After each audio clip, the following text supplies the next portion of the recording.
I'm Bob Duhamel, and today we are going to talk about the scientific prefixes, or the SI prefixes, used in scientific endeavors, and particularly the ones used in electronics.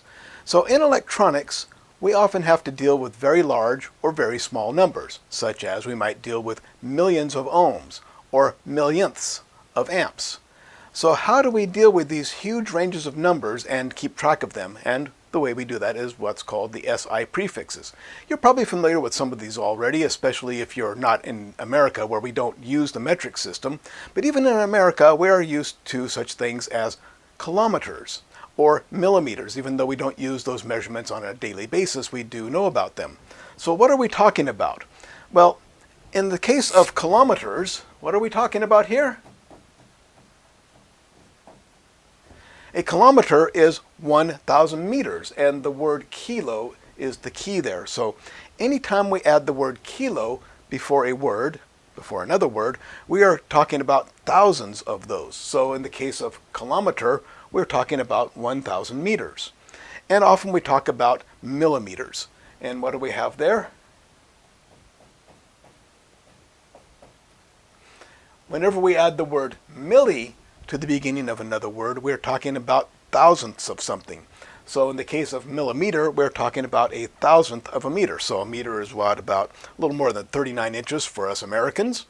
And 1,000th of that is a millimeter. So that's about yay big. Probably can't see my little, how far my fingers are apart between here, but a millimeter is 1,000th of a meter. So milli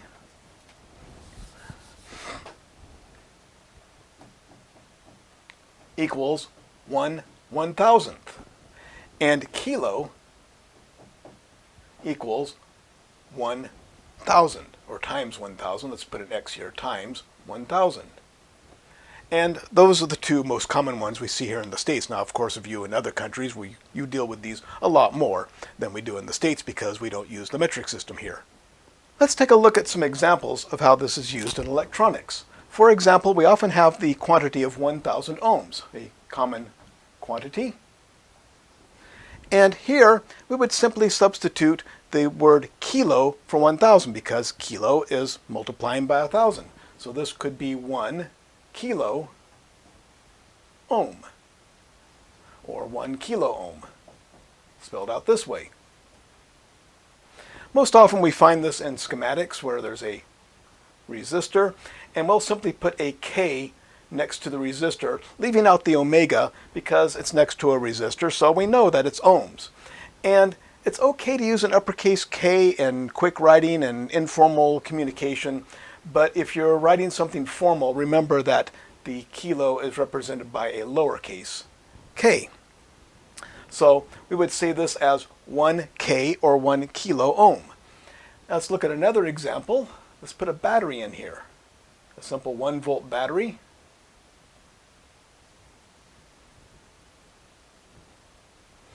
And so we have 1 volt across 1,000 ohms. Do our Ohm's law. 1 divided by 1,000 will give us a current of 1/1000th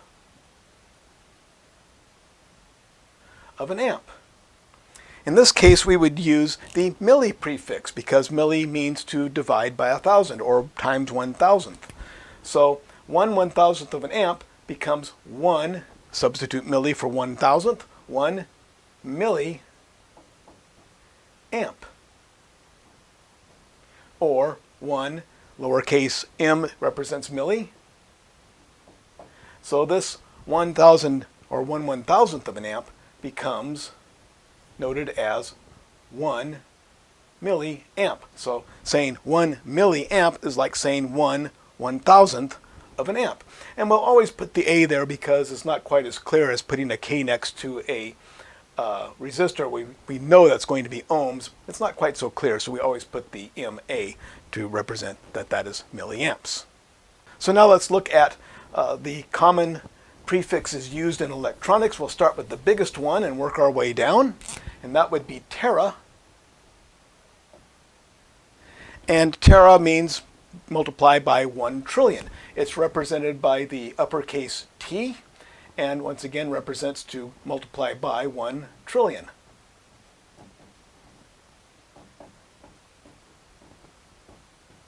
most often encounter this in computers where we have hard drives or other storage that holds terabytes of data or trillions of bytes of data.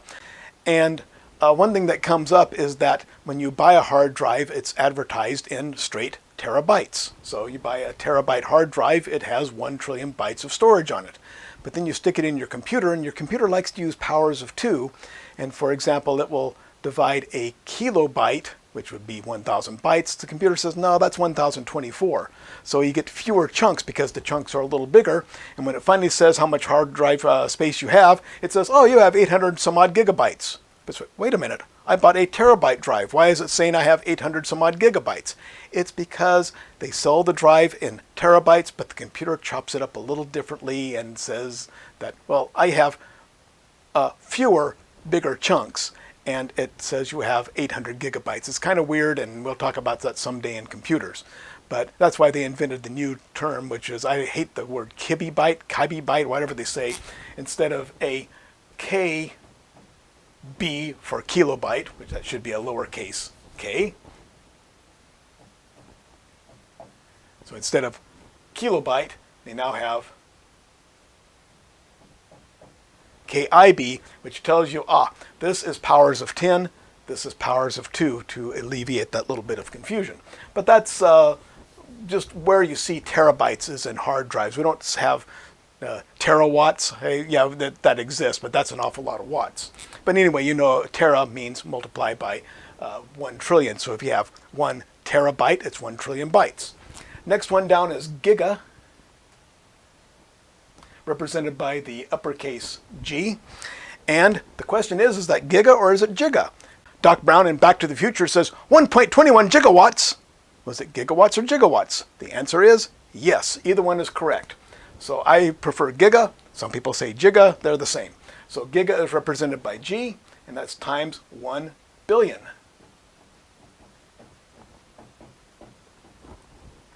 Next one down from that is mega,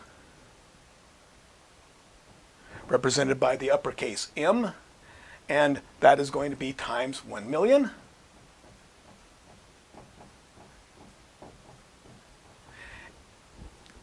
few too many zeros there. There we go.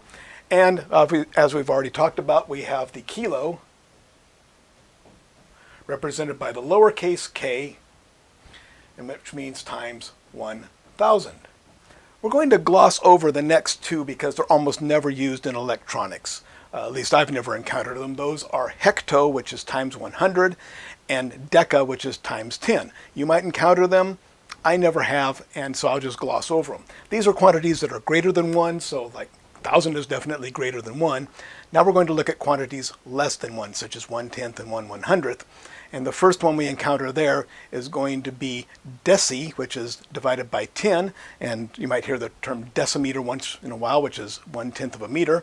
And then centi, which is divided by 100, which if you've heard of a centimeter, which is simply 10 millimeters or 1/100th of a meter, but a little more than half an inch, that would be centi. But we don't come across those terms in electronics. So let's move on down to the next one that's actually used in electronics, which is going to be milli. And milli, as we mentioned, means to divide by 1,000, represented by the lowercase m, and it's divide by 1,000. So 1 milliamp is 1/1000th of an amp. After that, we have micro, represented by the Greek letter mu. Looks like a little stylized U, and that means to divide by 1 million. So 1 microamp means 1 millionth of an amp. After that, we have nano, represented by the lowercase n. Now, I almost never encountered this. In fact, I never did until fairly recently. I found out outside the United States, nano is often used in capacitors. It's kind of interesting that in capacitors we have microfarads and picofarads. We'll talk about pico in a moment, but never nanofarads. Well, I hear the term nanofarads thrown around, but I've never seen a capacitor marked in nanofarads. But nano simply means divided by 1 billion, or 1 billionth. So 1 nanofarad is 1 billionth of a farad. And finally, we're going to stop at pico, represented by the lowercase p, which means divided by 1 trillion.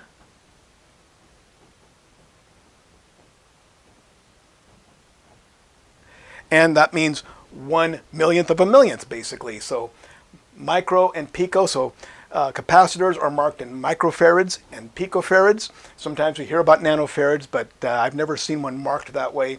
So a microfarad is 1/1,000,000th of a farad, and a picofarad is a trillionth of a farad, or a millionth of a millionth.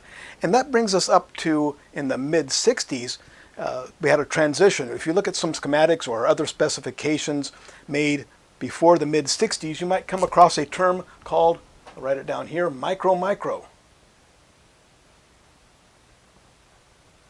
In the context of capacitors, so you see micro-micro farad. Or that would be written as, if I have room over here, 2-letter mu's and a capital F, micro-microfarad.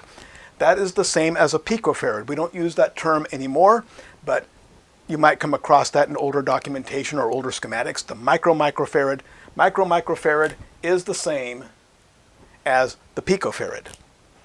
Now let's look at some common ways we might see these notations. So, for example, what does it mean if I pick up a resistor, read the color code, and I come out with 0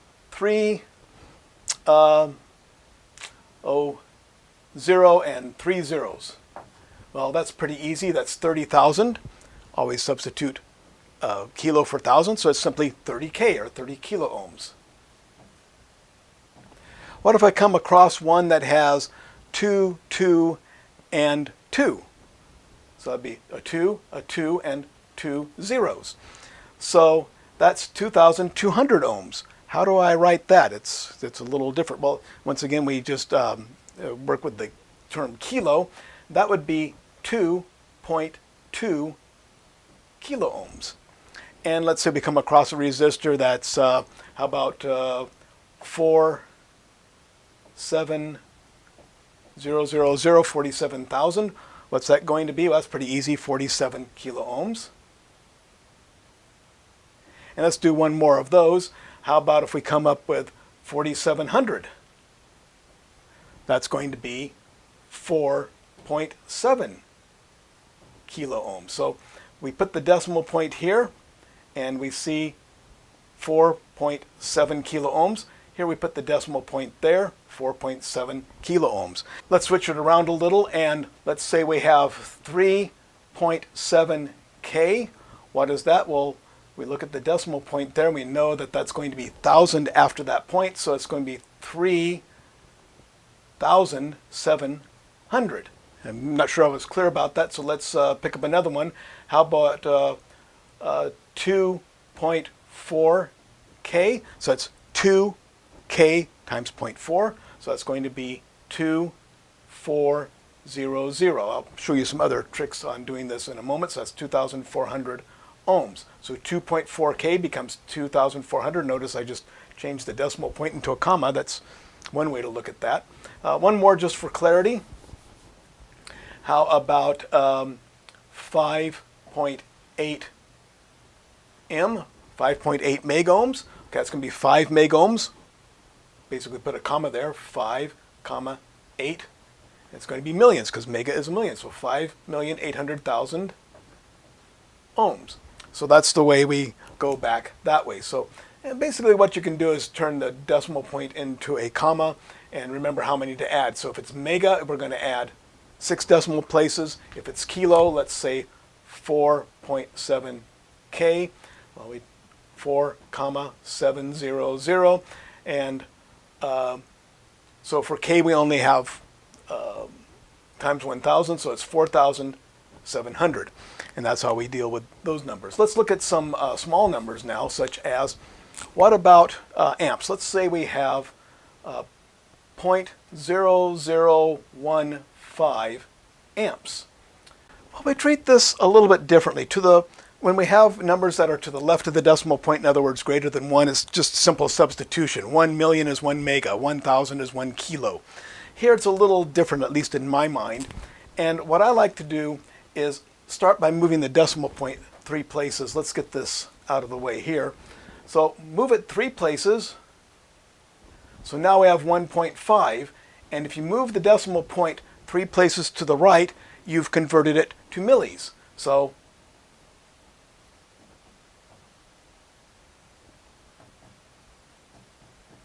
I'll just write that up there. 3 places to the millis, so I have 1.5 milliamps. Easy enough. Or if we want to use the more standard notation, just turn the amps into milliamps. So once again, let's try that with another one. How about 2.0027 amps? This will be the same number of decimal places for practice here. So 0.0027, move the decimal point 3 places. Now that becomes milliamps. And erase all that. So now it's 2.7 milliamps. About 0.250 amps. What's that going to be? Move the decimal point 3 places, turn this into milliamps. We have 250 milliamps. So 0.25 amps equals 250 milliamps. One more time just to make sure we understand. How about 0.150 amps? What do? Move the decimal point 3 places, turn it into milliamps. That becomes 150 milliamps. So 150 milliamps equals 0.15. Oops. Now let's see if we have a smaller number, what goes on. So we have 0.000017 amps. I'll just stick with amps. I could use small watts or small ohms. Small ohms are kind of rare, but small voltages, yeah, I'll just stick with amps. So what do we have here? I'm going to move the decimal point 3 places. I still have zeros to go. So I move the decimal point until I run out of zeros. Let's move it 3 more places. Now if I move it 6 places, now I have micros. So I moved it 6 places. So now I have 17 microamps. Let's do that one more time, the same exact one. So 0.000017 amps equals 17 microamps. Once again, why? Move the decimal point 3 places. I still have zeros. Move it 3 more places. That becomes 17. Take the decimal point out and all the leading zeros. And we have microamps. Let's do one more just to make sure we understand. It might be a little confusing there. Let's try to go through this one a little more smoothly. 0.000066 amps. What do? Move the decimal point 3 places, still have zeros, 3 places. Now we're good. So that becomes 66 microamps. So we move the 6 places, we cut micro, 3 places, we get milli. So we move it till we run out of zeros and then put the right prefix there. Let's do another one. 0.00257 for whatever it's worth. Okay, so I move the decimal point 3 places. That becomes 2.57. I've run out of zeros, so I'm in the right place. And it becomes milliamps. Easy enough. Let's try another one.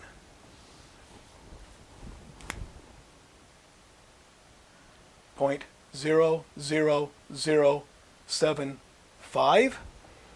Okay, I move the decimal point 3 places. I'm out of zeros, so that's going to be 0.75.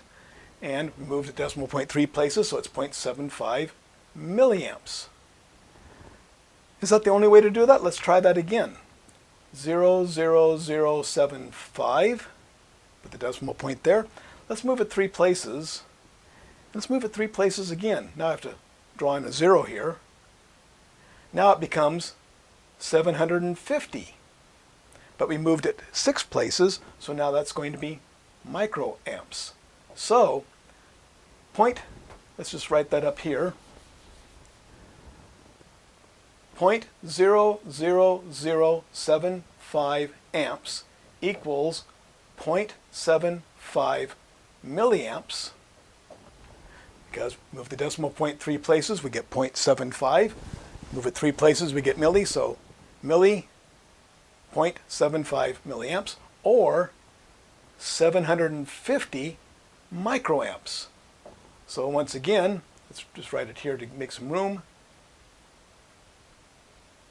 So we move it 3 places, it becomes milli, 0.75 milli. Move it 3 more places, we have to put a 0 there. Becomes 750 micro. That might be a little confusing. Let's try that one more time. Let's go 0.000, pick a number, 27. I'll put my amps over here just to give me a little room. So what's that going to be? Well, it's either 0.00027 amps, or I can write that as, move the decimal point 3 places, that becomes 0.27. Move it 3 places, that becomes milli, 0.27 milliamps. Or I can move it 6 places, 1, 2, 3, 4, 5, 6, throw in a 0. That becomes 270. Now my decimal point is there. Since I moved it 6 places, that becomes microamps. So 0.00027 amps is the same as 0.27 milliamps, or 270 microamps. So there's a place where we're representing the same quantity with 3 different numbers. So once again, let's do one more for practice. 0.00033 amps. What's that going to be in milliamps? Move it 3 places. 0.33 milliamps. What's that going to be in microamps? Move it 6 places. 1, 2, 3, 4, 5, 6. Put in a leading 0. 330 microamps. So those are all the same quantity. 0.00033 amps, 0.33 milliamps, or 330 microamps are the same quantity. Now let's throw a little shoe in the works here and see what happens. 0.0025 amps. What do we have? Well, we move it 3 decimal places. We have 2.5 milliamps. Easy peasy. Can we move that 6 decimal places? Of course we can. So we move it 6 decimal places. Let's get that out of the way. 1, 2, 3, 4, 5, 6. I have to put a couple of more leading zeros here. So that becomes 2,500. But we moved it 6 places. That becomes microamps. Is that proper notation? Yeah, it is. Kind of rare, but there are times we use that. So 0.0025 amps, or 0.0025 watts, whatever, that becomes 2.5 milliamps, or 2,500 microamps. Let's do that one more time, just to make sure we're not getting confused. 0.00016 amps, put that out there to be out of the way. What's that in milliamps? 1, can move it 3 places, so it becomes 1.6 milliamps. What is it in microamps? Move it 3 places, 3 places more, we need to add 2 more zeros. 1, 2, 3, 4, 5, 6, that becomes 1,600 microamps. So 0.0016 amps, 1.6 microamps, and 0.0016 amps, 1.6 milliamps, and 1,600 microamps are once again the same quantity. So that's something you need to follow, because even though this is kind of rare to, well, why would we do that? Well, let's take a look at, let's just look at some numbers here. How about 0.00025 whatevers? How about 0.00036, 0.00153, 0.00075? Okay, there's three quantities. Let's say these are watts instead of amps, just to mix things up a little bit. Watts, watts, watts, and watts. Okay, what are these in milliwatts? Well, easy enough. Move that over 3 places. That becomes 0.25 milliwatts. Well, let's make that, let's leave it at that. So that's going to be, move it 3 decimal places to become 0.25, 0.25 watt. If you move it 3 places, it's milliwatts this time. 3 places becomes 0.36 milliwatts. And this one here, we move it 3 places. Well, we've run out of zeros, so we don't want to do that at all. It could be, yeah, okay, well, we'll keep doing that just for consistency. Because let's say we want to say, well, that's going to be 0.00153 watts. That can be a little confusing, so let's keep it in milliwatts. So move the decimal point 3 places. So that's going to be 1.53 milliwatts. And this is going to be, move it 3 places, 0.75 milliwatts. So that's probably a very logical way to do it. But let's say we're doing the different prefixes. Let's say we wanted to use micros. So let's change it around a little bit. So I don't want to use fractions, so I want to make it a bigger number. So move it 3 places, move it 3 more. That becomes 6 places, becomes 250. And what's that going to be? Microwatts. Why? I moved it 6 places, that becomes micro. So I move it 6 places, becomes 250 microwatts. Move this one 6 places, 1, 2, 3, 4, 5, 6, becomes 360 microwatts. Now I move this one, 1, 2, 3, 4, 5, 6, got to throw a 0 in here, that becomes 1,530 microwatts. Now I might be tempted to make that 1.5 milliwatts, but I don't want to because it messes up the, it can be confusing. Microwatts, microwatts, milliwatts, microwatts. So I want to keep that in microwatts. So even though I might normally not want to have thousands of microwatts, I'm going to do it here. And then down here we're going to have 750 microwatts. So there's, again, move it 3 places and call it millis. Move it 6 places and call it micros. Just have to keep track of your trailing zeros and leading zeros to get the numbers. So there we are dealing with some prefixes in this case. Now in my textbook I show another way to visualize this that helps some people. Let's go ahead and draw that in there. And that's where I put in a decimal point and just draw some groups of 3 zeros. I'm going to put some commas in here. Normally we don't use commas to the right of the decimal point, but we're doing so here just to help us visualize. We're going to do 4 groups of 3 zeros. And each group represents a different prefix. So here we have the millis, here we have the micros, here we have the nanos, and here we have the picos. So let's give a number for an example, such as 0.0017 watts. And how do we convert that into milli or microwatts? So what I'm going to do is draw that right here, 0.0017, and I want to see where my most significant digit falls, and I want to use the group where that most significant digit is here. So my most significant digit is in the first group of 3, so it's milli, so I know I'm milli right now. So that 0.0017 watts is going to be so many milliwatts. How many? Well, I have here my ones and my tens and my hundreds. You might remember that stuff from your 5th grade math. So I have my ones column, my tens column, and my hundreds columns. So I have 1.7. So that becomes 1.7 milliwatts. Let's do another one. 0.0025 amps.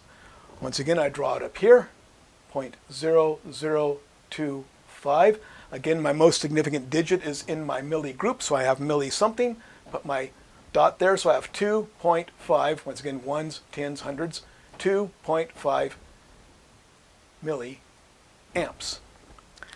Let's do another one. 0.00036 watts. Okay, let's put that up here. 0.00036. So where's my most significant digit? It's in the micro column. So I'm going to have micro somethings. And once again, let's get this out of the way. We have 0.00036. Here's my ones, my tens, and my hundreds. So it's going to be 300 and something. I could do the 5th grade math stuff and say I have 3 100s and 6 10s and 0 ones or whatever, but it's clear to see without going through that kind of gyration. It's going to be 300 something other. So it's going to be 360. 360. And what column is my most significant digit in? The micro column. So it's 360 microwatts. Let's do another one. Make sure we understand. So my number is going to be 0.00027 whatever's, watts, amps, volts, who knows what it is. 0.00027. I draw that up here, 0.00027. Once again, my most significant digit is in the micros, so it's going to be, get this out of the way, 0.00027. Most significant digit is in the micros, so I'm going to have micro something. Draw that a little plainer here. Micro something, let's say it's watts. And so it's 270, or it's in my hundreds column, so it's going to be 270. I always want to make sure you fill out these groups. So if I have a missing zero here and I have my hundreds, okay, just throw a zero in there to make that 270. So 200 plus 70 plus 1, 0 ones, to the 5th grade math stuff. So 200 plus 70 plus 0 ones. So you can see that's just 270 microwatts. One more time for clarity. 0.00017. So did I do 17 already? Let's just pick another number. 0.00036. So 0.00036. I think I just did that one. Well, whatever. Most significant digit in the micros, so it's going to be micro amps or whatever it is. I have to throw in a zero to make it a group of 360 microamps. Now let's do a small capacitor here. 0.000000033 farads. So that's going to be 0.000000033. So my most significant digit is down in my nanos.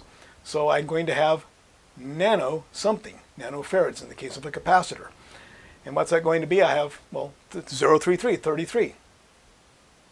33 nanofarads. And once again, we don't talk about nanofarads that much, especially in markings on capacitors. You might hear people say nanofarads. I really hate that because they don't mark capacitors in nanofarads. So what is that?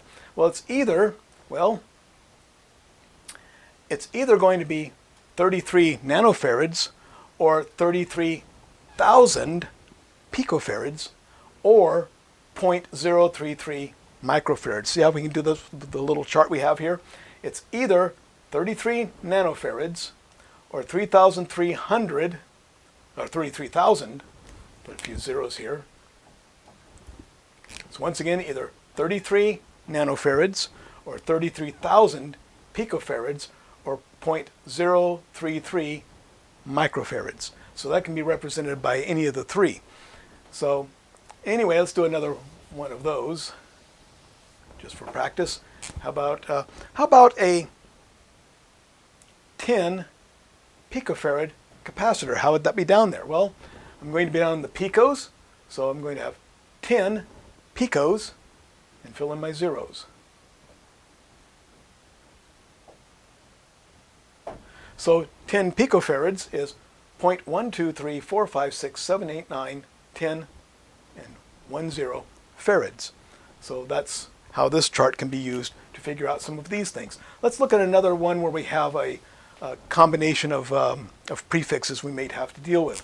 So let's say we have 2.5 milliamps, 3.7 milliamps, 700 microamps, and 4.6 milliamps. Well, I've got an odd man out here. How's that going to work in so that we can make that milliamps instead of microamps? Well, let's put these all down here and see what we have. We have 2.5 milliamps. Well, we have the millis, 2, which would be in the ones column, so that's going to be 2.5. So what do we have? 0.0025 amps. Let's do the next one down. 3.7 milli, so it's going to be 3 in the ones. Remember, this is the ones, the tens, and the hundreds. So the 3 goes in the ones, 3.7. So that's going to be 0.0037 milliamps. Let's do the next one. The 700 microamps. That has to go in the micro column, and it's hundreds, 700. So it's going to go micro, 700, 3 leading zeros. So the micro amps becomes 0.00007 amps becomes 700 microamps. Now, that can also be 0.7 milli. Notice how I go to the next column over. 0.7 milliamps, because that's the tenths. This is the tenths over here. We have ones, tens, hundreds. You have tenths, hundreds, and thousands over here. So it's 700 or 0.7 milli. So I can turn this 700 microamps into 0.7 milliamps. We need to be familiar with ways to cross over between two different prefixes so we can kind of wrap our minds around these sometimes. And it's not too common to see such things as, how about 1,000 microamps? What is 1,000 microamps? Not very uncommon to come across that at all. What's that going to be? Well, our micros are going to be in here. So my 0, 0, 0, those are my first 3 zeros in my micros, so my 1 spills over into the millis. I've got 1 milliamp. Or how about,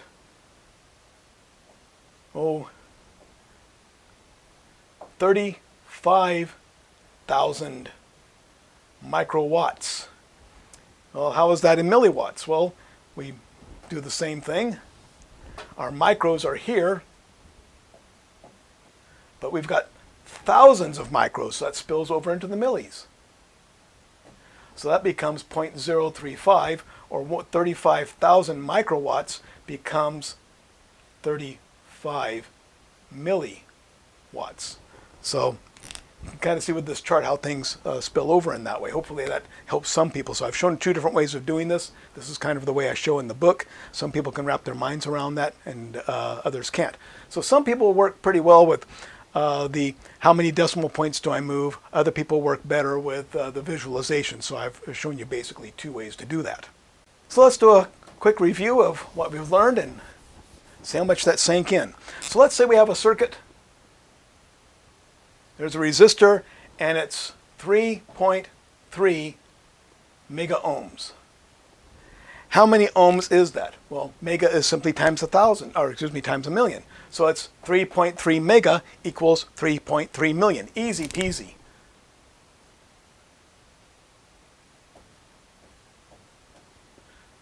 So 3,300,000 is the same as 3.3 million.